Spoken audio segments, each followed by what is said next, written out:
인사하겠습니다. 사랑합니다. 축복합니다. 추수 감사절을 맞았습니다. 절기는 하나님을 또 하나님의 은혜를 기억하고 감사하라고 주셨는데 우리가 오늘 감사절을 통해서 하나님의 은혜를 잊지 아니하고 감사하는 또 감사가 회복될 수 있기를 기원드립니다. 교회 앞에도 은행나무에 은행잎이 노랗게 이쁘게 물이 들었죠. 그래서 온통 단풍이 예쁘게 드는 것을 보면서 곧 다 떨어지겠구나. 겨울이 오는구나. 또 여기저기서 보도블록을 이제 교체하는 것을 보면서 연말이 다가오고 있구나. 예산을 빨리 써야 되는구나. 저는 이제 단풍이 예쁘게 이렇게 물든 것을 보면서 결국은 그렇게 확 이쁜 색을 내었다가 다 떨어져서 죽는 거잖아요. 그죠? 나도 죽기 전에 또 죽으면서 저렇게 단풍처럼 확 생을 불사르고 그렇게 그런 마지막이 되었으면 좋겠다. 그런 생각을 잠시 해보게 되었습니다. 이렇듯 주변 환경이 우리에게 세월의 소중함을 또 세월을 아끼는 지혜로운 자가 되라고 말하고 있는 것 같습니다. 2020년 추수감사절입니다. 11월 셋째 주입니다. 올해는 어떤 한 해였습니까? 아마도 우리나라뿐만이 아니라 온 세계에서 2020년의 가장 큰 사건은 코로나가 되겠지요. 코로나19 대유행. 그러면 그리스도인인 우리, 그리스도인으로서는 어떤가요? 어쩌면 우리는 하나님의 은혜로 살아간다고 고백은 하지만 정말 하나님 은혜로 매 순간을 살아가고 있는지, 만약 우리가 그렇게 살아가고 있다면 우리는 코로나 아니라 세상의 그 어떤 것도 감히 해칠 수 없는 풍성한 삶을 살고 있을 겁니다. 우리의 입술에 우리의 삶에 감사가 넘치고 감사가 주는 복이 끊이지 않을 것입니다. 절기는 하나님의 은혜를 기억하게 하는 것입니다. 하나님의 은혜를 기억하고 기념하고 감사하라고 주신 것입니다. 우리가 해마다 어버이날이 되고 또 생일을 맞고 또 합격을 하고 결혼 기념일이 되고 그런 기념일을 챙깁니다. 같이 기뻐하고 축하하고 내가 이렇게 될 수 있었던 게 덕분이다. 그렇게 감사하는 것입니다. 나 혼자의 삶이 아니라 나 혼자 잘난 것이 아니라 가족을 돌아보고 감사하고 삶을 함께하는 서로를 돌아보고 감사하면서 그 소중함을 다시 새기는 것입니다. 절기가 그런 것입니다. 우리 모두 오늘 추수감사절을 통해서 다시 하나님께로 돌이키고 다시 하나님의 은혜를 새기고 다시 당연한 것이 아니라 하나님의 은혜입니다 하고 진정한 감사를 올려드리는, 그래서 감사로 하나님을 영화롭게 하는 삶이 되시기를 축복합니다. 11절에 예수께서 예루살렘으로 가실 때에, 예수님이 예루살렘으로 가시는데 사마리아와 갈릴리 사이를 지나가시게 되었습니다. 그리로 지나야 이제 예루살렘에 가는 거예요. 한 마을을 방문을 했는데 나병 환자 10명이 예수님께로 나왔습니다. 바로 예수님 앞으로 나오지 못하고 멀찌감치 서서 소리를 크게 높여서 예수님을 부릅니다. 예수 선생이여, 우리를 불쌍히 여겨주세요. 여러분, 지금은 나병이 더 이상 불치병은 아닙니다. 근데 예전에는 일단 걸리면 집에서 가족들과 함께 살 수가 없었고 마을에서 쫓겨났습니다. 이스라엘이나 우리나 같았어요. 제가 어릴 때만 해도 문둥이 온다, 문둥이 온다. 먹고는 살아야 되니까 깡통 들고 구걸하러 다니고 그랬거든요. 그러다가 이제 소록도 나환자 수용소가 세니까 전부 나병 환자들을 나환자 수용소로 소록도로 보내고 부산에서는 용호동, 그러니까 허가된 집단 거주지 안에서만 살았어요. 자식도 같이 살 수 없고 다 그냥 뿔뿔이 흩어져서 그렇게 살았어요. 레위기 13장에 보면 그럼 이스라엘은 나병 환자들이 어떻게 했느냐. 나병 환자는 옷을 찢고 머리를 풀고 윗 입술을 가리고 이게 뭐냐면 죄를 지었을 때 회개하는 그런 모양이에요. 그러고 뭐라고 하느냐 하면 부정하다 부정하다 그렇게 외쳐야 했다면 나 환자들이 집에서 살지 못하고 마을에서 살지 못하고 나와서 움막이나 동굴에서 모여 사는데 먹고 살아야 될 거 아닙니까? 그러니까 이제 뭔가 필요해서 이렇게 이제 들어오는 거예요. 그런데 길을 이렇게 가는데 사람이 많이 다니지 않는 이렇게 뜸한 길로 가는데도 저 멀리서 사람이 오는 게 보이면 멈추어 서서 부정하다 부정하다 그러는 거예요. 여기 문둥이가 있다. 여기 나 환자가 있다. 자기를 알려야 되는 거예요. 성경은 그렇게 해라고 해요. 응? 나는 부정하고 더러운 자니. 여러분 성경에 부정하다 그 말은 하나님께 네가 죄를 지어서 하나님께 버림받았다 저주받았다 그런 뜻이에요. 나는 부정한 자니 나에게 가까이 오지 마시오. 이쪽으로 오지 마시오. 그 말이거든요. 하나님께 저주받은 사람 천형으로 알았다 이 말이에요. 나병 환장으로 그렇게 산다는 것은 너무 고통스럽고 약도 없고 인간관계 다 끊어지고 슬픔과 고통과 절망뿐이었습니다. 살아도 산 목숨이 아닌 것이었습니다. 본문에 이 마을에 나병 환자 10명이 나왔더라. 여러분 그 한 사람 한 사람에게 얼마나 기구한 사연이 있었겠어요. 아무런 희망도 없고 소망도 없이 죽지 못해 살아가는 그들이 예수님 소문을 들었습니다. 나사렛 예수라는 사람이 있는데 어떤 병에 걸린 사람도 그가 안수하니 다 고침받았다더라. 어떤 나병 환자도 예수님이 치료해 주셨다더라. 소문을 들었어요.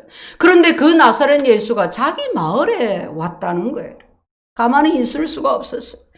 막 사람들이 있는 곳에 갈 수도 없고 마을에 들어갈 수도 없는 그들이 예수님께 달려나왔어요. 그런데 차마 예수님 가까이로는 갈 수가 없었어요. 그래서 멀리 서서 그냥 큰 소리를 외치는 거예요. 부르짖는 겁니다. 예수 선생이여 우리를 불쌍히 여겨주세요. 우리를 불쌍히 여겨주세요. 나병 환자들은 이 성대의 연골도 다 상하기 때문에 목소리도 제대로 낼 수 없다고 해요. 그러니까 잘 나오지 않는 그 목소리로 정말 젖먹더니까지 다 해서 그렇게 부르짖었던 겁니다. 예수 선생이야. 주님이 저들의 부르짖음을 들으셨습니다. 주님이 저들을 보셨습니다. 나병 환자들의 소리를 들으면 사람들은 다 길을 피해갑니다. 나병 환자들의 추하고 더러운 모습을 볼까봐 보는 것도 무섭고 옮을까봐 다 피해서 달아납니다. 우리 주님이 저들을 들으시고 저들을 보셨습니다. 그리고 그들에게 말씀하십니다. 가서 제사장들에게 너희 몸을 보이라. 주님이 만져주신 것도 아니고 안수해 주신 것도 아니고 무슨 효염 있는 약을 주시는 것도 아니고 가서 제사장들에게 너희 몸을 보이라 하십니다. 여러분 그런데 정말 놀랍지 않습니까? 이 나병 환자들이 나사렛 예수여 왜 우리에게 안수 안 해줍니까? 도대체 제사장에게 가라는 말이 무슨 말입니까? 여러분 나 환자가 제사장에게 가는 것은 첫째 자기 피부가 이상할 때 나병인지 아닌지 확인을 제사장이 해야 돼요. 그리고 다 나았는지 안 나았는지 제사장이 해줘요. 내가 나은 것 같아. 나았다. 그게 아니에요. 제사장이 나았다 해야 나은 거예요. 왜 지금 우리가 이런 병든 상황인데 제사장에게 가라 합니까? 그렇게 하지 않습니다. 주님이 말씀하신 그 말씀을 듣고 갔다. 제사장에게로 갔어요. 주의 말씀을 듣고 그저 그대로 순종했다는 말입니다. 그런데 어떤 일이 일어났습니까? 그들이 가다가 깨끗함을 받은지라.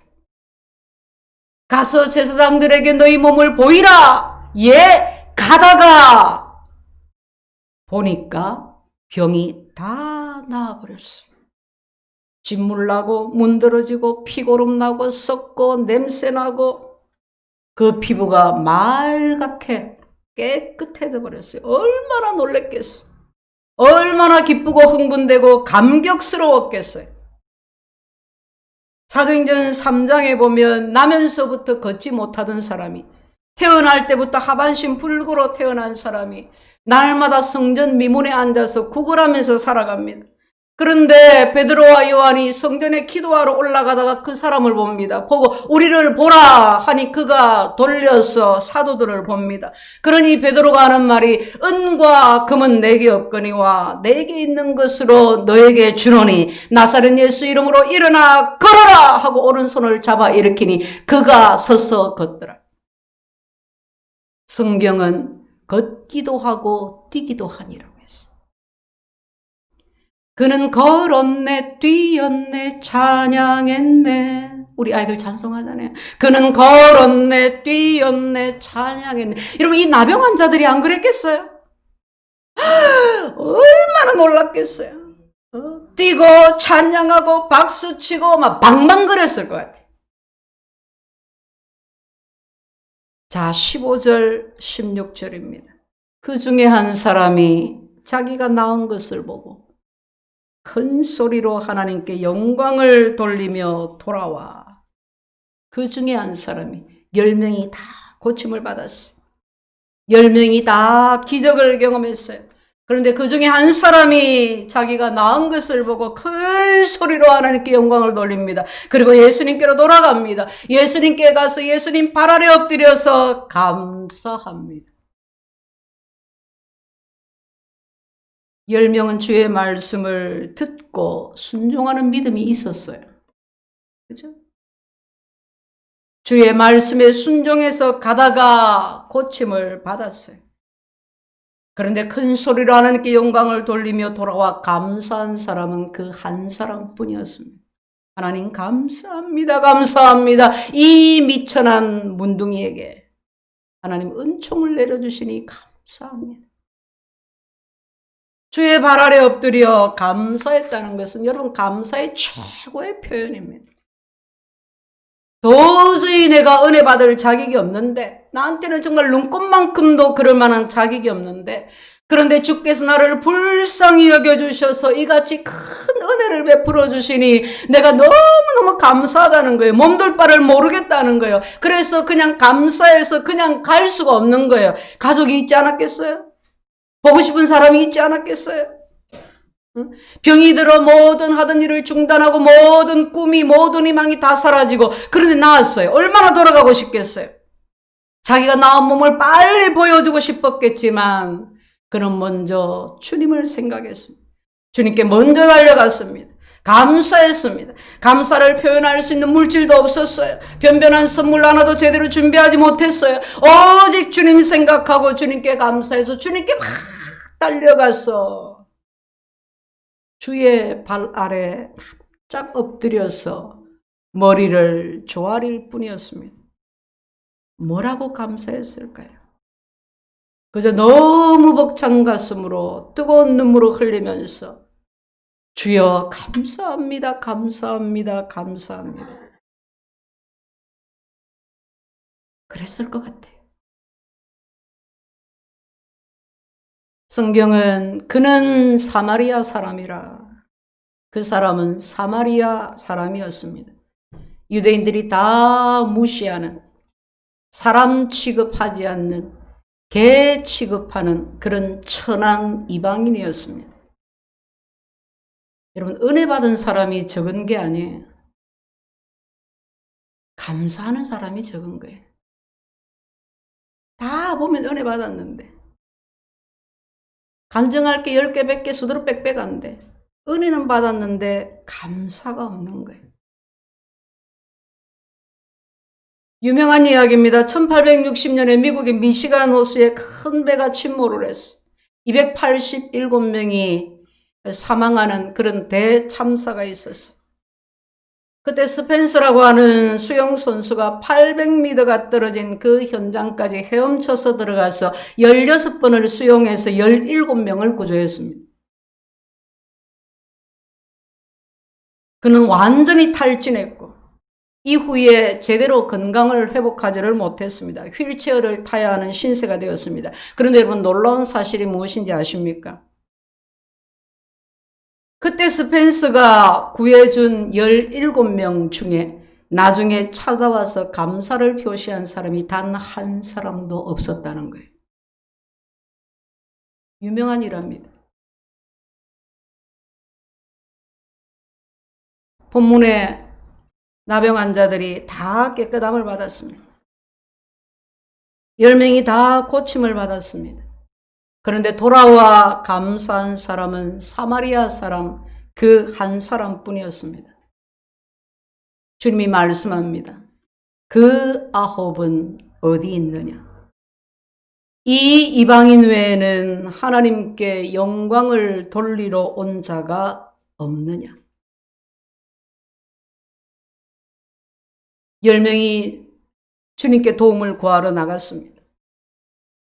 멀리 서서 큰 소리로 부르짖었습니다. 그 간절함이, 그 고통이 다 똑같았습니다. 모두 예수님의 말씀을 듣고 제사장에게로 향했습니다. 모두 가는 길에 다 고침을 받았습니다. 사마리아 사람 그 한 사람만 고침을 받은 것이 아니었어요. 다 동일하게 고침을 받았어요. 다 동일하게 은혜 받았어요. 그런데 왜 그 아홉은 감사가 없었을까요? 왜 그들은 감사하지 않았을까요? 누가 감사할 수 있습니까? 천형이라고 한 나병이 고침받는 기적을 경험을 했는데 그 하나님을 믿는다는, 하나님을 섬긴다는, 믿음이 좋다고 하는 유대인들은 감사로 나아가지 않았어요. 그런데 멸시받고 천대받는 사마리아 사람만이 감사로 나아갔어요. 우리는 감사에 대해서, 감사의 능력에 대해서, 감사의 은혜와 축복에 대해서 설교도 듣고 간증도 하고, 감사해 보세요. 감사 잃지 않으면 써보세요. 그런 권면도 듣습니다. 누가 감사할 수 있습니까? 누가 감사하는가? 이 사마리아인을 보니까 감사는 겸손한 사람이 하더라. 겸손한 사람이 감사합니다. 나병 환자라도, 사업이 다 실패하고 망해도, 그래도 나는 유대인이다 하는 자부심, 나는 하나님께 택함 받았다는 선민의식, 나는 믿음이 있으니까, 나는 하나님의 백성이니까 하는 자기의가 있을 수 있습니다. 그런데요, 조금이라도 자기의가 있으니까 감사를 안 해요. 입으로 감사하는데 정말 깊은 진정한 감사가 되지 않으니까 그 감사가 오래 가지를 못해요. 내가 그만큼 한계 있기 때문에, 여러분 시간이 좀 지나면 그럽니다. 내가 그래도 열심히 잘 살았기 때문에, 내가 기도하고 금식까지 했기 때문에, 자신이 그래도 믿음이 있고 그래도 은혜 받을 자격이 있어서 받은 것이라고, 당연한 것이라고 하는 그 마음. 이런 반면에 사마리아 사람은 자신이 얼마나 비천한 사람인지, 얼마나 쓸모없는 사람인지, 영영 고침받을 수 없는, 사람 노릇할 수 없는, 가망이 없는 자라는 것을 그는 알았습니다. 자신의 부족을 아는 사람, 자신의 비천함을 아는 사람, 그래서 납작 엎드리는 사람, 겸손한 사람, 자기의가 없는 겸손한 사람이 감사합니다. 입으로만 아니라 마음으로 깊이 감사합니다. 여러분, 감사는 겸손한 만큼 합니다. 겸손한 마음이 유지되어야 감사가 유지가 됩니다. 겸손의 분량과 감사의 분량은 비례합니다. 로마서 1장 21절에 말씀하시기를, 하나님을 알되 하나님을 영화롭게도 아니하며 감사하지도 아니하고 오히려 그 생각이 허망하여지고 미련한 마음이 어두워졌나니. 하나님을 알되 감사하지 않는데, 하나님을 영화롭게 하지 않는 것은 죄입니다. 시편 50편 23절에 감사로 드리는 예배가 하나님을 영화롭게 한다고 했습니다. 하나님은 감사가 없는 예배 받지 않으신다는 말입니다. 성도 여러분, 여러분의 삶에 여러분의 마음에, 입술에 감사가 있습니까? 예배로 하나님 앞으로 나올 때에 하나님을 감사함으로 하나님을 예배하십니까? 잘 잊어버리는 우리를 위해서 하나님이 절기를 주셨으면 필요해서 주신 거예요. 하나님의 은혜를 기억하고 붙들라고, 기념하고 감사하라고, 잊지 말라고 하나님이 절기를 주셨습니다. 우리가 받은 은혜가 어디에 있습니까? 여러분, 감사하지 않으면, 감사가 없으면, 무정해지면 그 생각이 허망해집니다. 미련해집니다. 어두워지고 교만해집니다. 죄에 빠집니다. 원수에게 종노릇하게 되는 것입니다. 우리는 오늘 무엇보다도 감사를 회복해야 하는 줄로 믿습니다. 내가 10,000가지 은혜를 받았는데, 내가 10개 중에 9가지 은혜를 받았는데, 한 가지 힘든 것, 내가 그것만을 붙들고 앉아서 불평하고 있는 것은 아닌가요? 이 사람들이 자꾸 부족한 것만 말합니다. 자꾸 나에게 없는 것만, 지금 힘든 것만 말합니다. 누구는 이런데 나는 왜 이렇습니까? 똑같이 예수 믿고 교회 다니는데 나는 왜 이렇습니까? 그렇게 나라를 불평하고, 부모를 불평하고, 남편을, 아내를 불평합니다. 회사를 불평합니다. 교회를 불평합니다. 우리는 겸손해야 합니다. 겸손해야 감사할 수 있습니다. 감사가 회복되어야 풍성한 삶을 살 수 있습니다. 환경 탓만하지 말고, 다른 사람과 비교하지 말고, 그저 나에게 베풀어 주신 하나님의 은혜, 나를 사랑하신 그 사랑을 기억하는 것입니다. 그리고 감사하는 것입니다. 나 같은 죄인 살리신 그 은혜 감사하고, 그 사랑에, 독생자를 십자가에 내어주신 그 사랑에 붙들려서 살아갈 수 있기를. 내가 앞만 봐도 무익한 종인데 이 무익한 종이 하나님의 그 은혜를 잊어버리지 않기를. 구속함을 받은 우리 어찌 찬양 안 할까? 구속의 은혜 그 한 가지만으로도 우리에게는 평생 감사할 이유가 있는 줄로 믿습니다. 할렐루야. 겸손하면 감사합니다. 겸손해야 감사합니다. 두 번째는 미루지 말아야 합니다. 감사는 바로 즉시 해야 합니다. 사람 마음이 참 간사해요. 그렇죠? 어제 막 하하호호 했는데 오늘은 다 잊어버리고 세상 근심 내 혼자 다 지고 가는 것처럼 그러잖아요. 조금 지나면 잊어버려요. 내가 가족 먼저 챙겨야 되고, 하던 사업 먼저 챙겨야 되고, 내가 다른 문제, 이것도 좀 챙겨야 되고, 해결해야 되고, 아니에요. 바로 감사해야 돼. 나병이 고침을 받았어요. 기적이에요. 그런데 그 기적조차도 잊어버려요. 예전에 우리가 간증을 같이 최선규 아나운서, 지금은 기독교 방송에서만 새롭게 하소서 같은 그런 프로그램만 하시는데, 아들이 큰 사고로 갑자기 이제 정말 살아날 수 없는, 이제 이거 죽는다, 가망 없다. 처음 응급실에서 온 가족이 다 몰려왔어요. 자기 이제 어머니가, 할머니가 우리 손자 살려주시면 예수 믿겠다고. 결과적으로 손자 살아났는데 그 할머니 10년 뒤에 예수 믿었어요. 이 아빠도 최선규 아나운서도 신앙생활 똑바로 안 하다가 똑바로 하겠습니다 했는데 그 후로도 좀 시간이 좀 지나서 똑바로 한다. 그래서 일반 그 방송사에서 일 안 하고 이제 기독교 방송으로 가서 일을 하시죠. 여러분, 저녁에 다니엘 기도에 많은 간증들이 나오잖아요. 김예랑이라고 하는 배우가 있습니다. 주로 조연을 많이 해서 또 결혼하고 또 살림하고 애 키우느라고 활동을 안 해서 그 이름이나 그의 역할을 잘 알지 못하시는 분들이 많이 계신데, 그 둘째가 30개월의 경기를 간질을 하기 시작했어요. 독한 약이 하나에서 2개로 3개로 8개까지 계속 약이 늘어나고 안 되니까 하루에 50분도 넘어가고 70분도 넘어가고 막 수백 번을 애가 발작을 하고 막 넘어갑니다. 기도합니다. 회개합니다. 그 가운데 전도합니다. 감사합니다. 그러다가 어느 날 경기가 딱 멈추었어요. 의사들이 놀래가지고. 좀 더 두고 봐도 안 하니까 이제 퇴원을 하게 됐어요. 하나님이 고쳐주셨다고 막 간증을 합니다. 그런데 얼마 지나지 않아서 다시 경기가 시작됩니다. 감당할 수가 없습니다.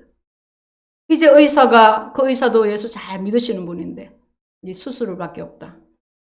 예전에는 수술도 할 수 없는 상황인데, 지금은 위험하지만 수술해야 되겠다. 그 길밖에 없다는 거예요. 수술할 수 없는 형편에서 아이가 수술할 수 있게 되어서 감사했습니다. 그런데 그 뇌 수술을 하게 되면 후유증으로 오른쪽 다리를 못 쓰게 될 거다. 딱 고신경이 연결이 돼 있다. 그래도 그 방법밖에 없다 하니 감사했어. 수술을 했습니다.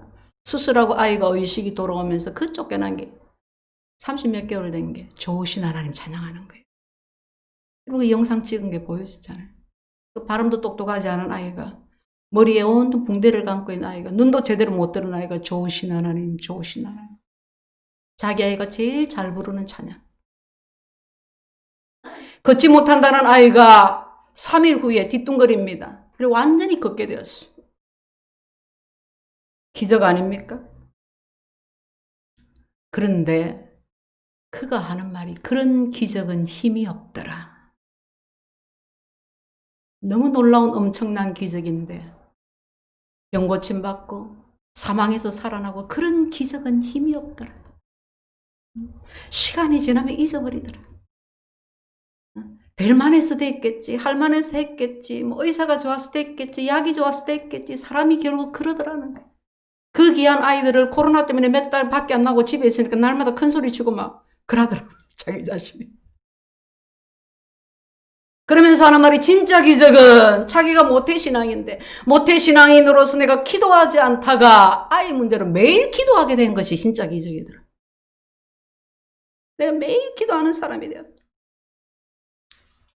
아이가 낳았을 때, 그래서 퇴원하게 되었을 때, 그때도 전도가 안 되더니 이제 다시 수술을 하게 되고, 이제 생명이 경각에 달아있고, 이제 다리가 불구가 된다 하고, 그런 가운데서 정말 이제 하나님 앞에서 기도할 때에 같은 병동에 같은 병을 가진 화나 엄마가 그동안의 그 과정들을 보면서도 아무리 전도해도 안 되더니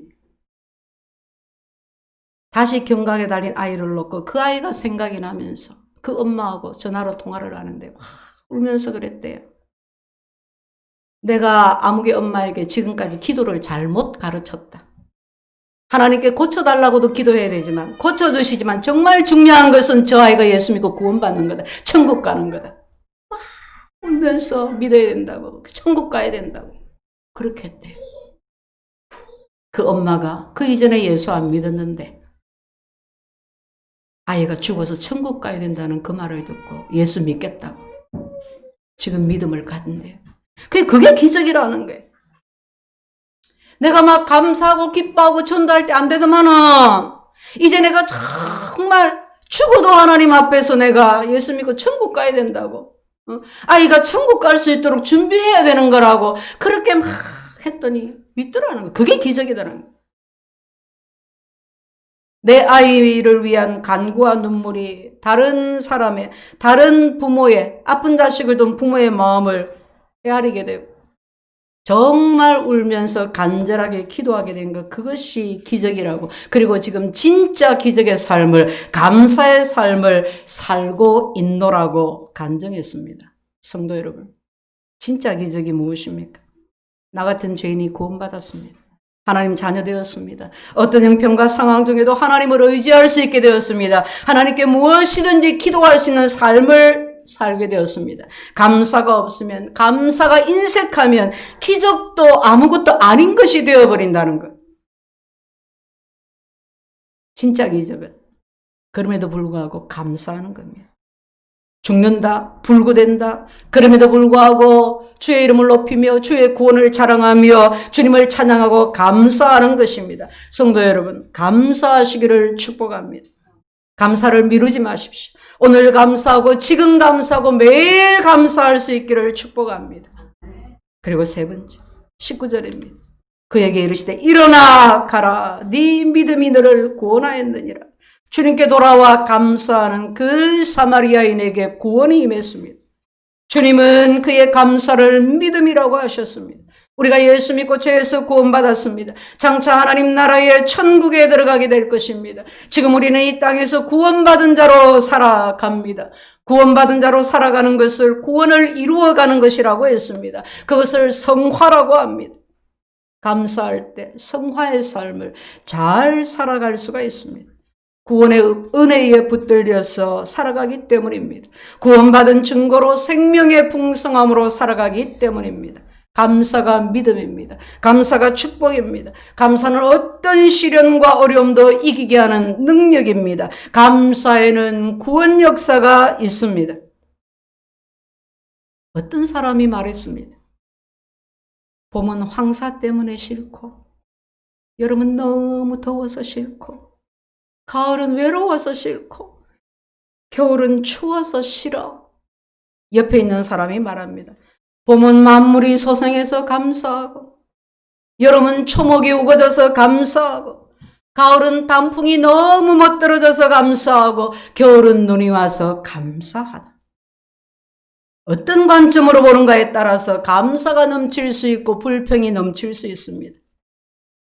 삼중장애를 가졌던 헬렌 켈러는 나는 나의 역경에 대해서 하나님께 감사합니다. 왜냐하면 나는 나의 역경 때문에 나 자신과 나의 일을 그리고 나의 하나님을 발견했기 때문입니다. 사랑하는 성도 여러분, 우리는 모든 면에서 하나님의 은혜를 넘치게 받은 사람들입니다. 우리 모두 받은 은혜 기억하고 늘 감사할 수 있기를 바랍니다. 오늘 감사할 수 있기를 바랍니다. 감사가 입에 배고 몸에 배고 생활에 뵐 수 있기를 바랍니다. 생각하는 구조가 보는 관점이 감사가 되기를 바랍니다.